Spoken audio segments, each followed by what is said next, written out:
খরচ তো অনেক, এরকম একটা বানাইতে খরচ অনেক পড়বে।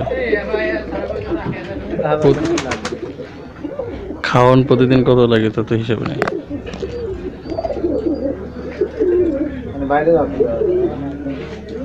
সব খাবারে ঘরে বসে খাওয়ান লাগবে, বাইরে যেতে যাওয়া।